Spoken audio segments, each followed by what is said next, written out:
At last week's rally in the very heart of London, the Unite the Kingdom rally, well, it was a huge turnout.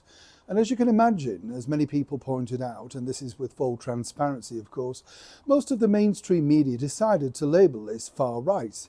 When in effect, when you think about it, it's simply people over here in the very heart of Great Britain, the United Kingdom, even the Commonwealth, wanted to just take back what is theirs, their heritage, their sovereignty, and to be able to speak out. You know, that's not a problem.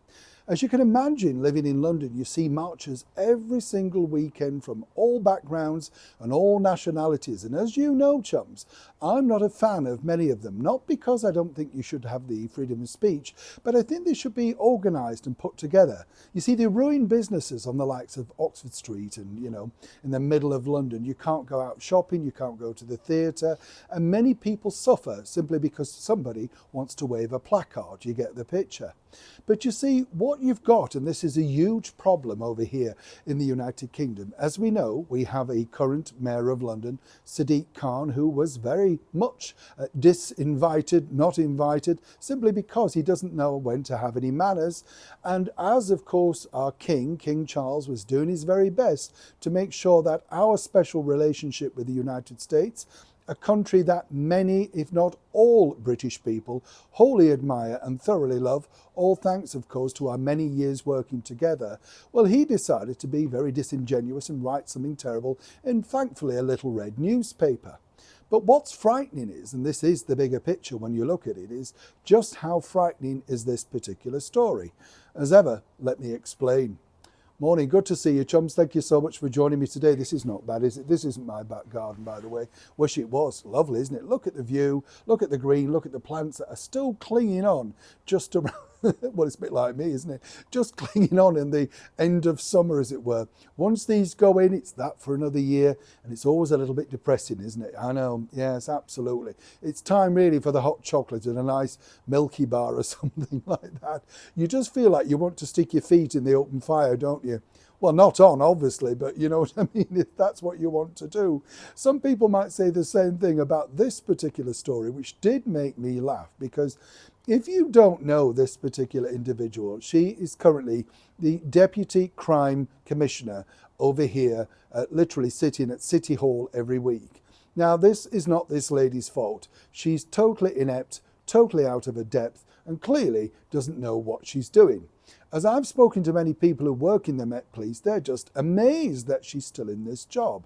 And she, of course, was put in this position by none other than the current Mayor of London, Sadiq Khan. Apparently, she was the very best lady for the job.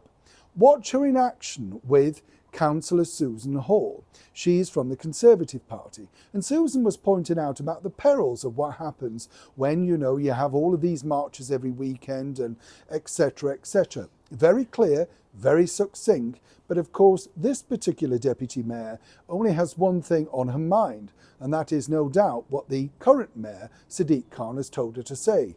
It's comedy gold. Take a look. It's alarming, and I've been reading about some of the actions of protesters from a Metropolitan Police commander, and she noted, in carrying out their duties today, our officers have been punched, kicked, spat on, and had objects thrown at them by protesters.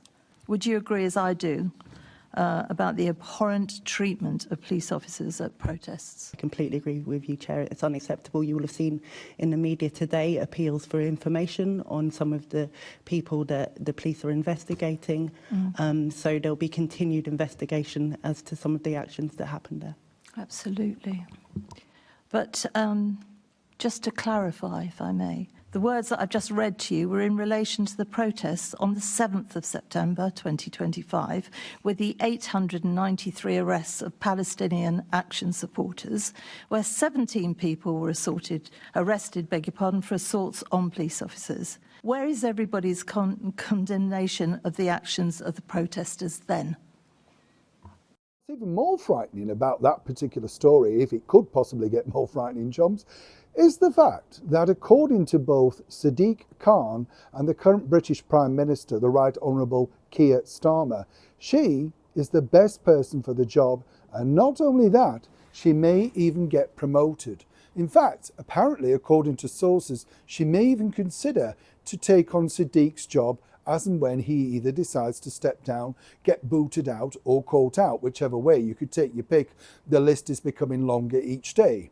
Each time that Sadiq is caught out lying about many indiscretions, suddenly he tells us how marvellous it is that we're going to have more police officers on the streets of London, clearly forgetting that he's closing many, many police counter areas, basically meaning there's nobody in your local area, but you're not supposed to pick up on that.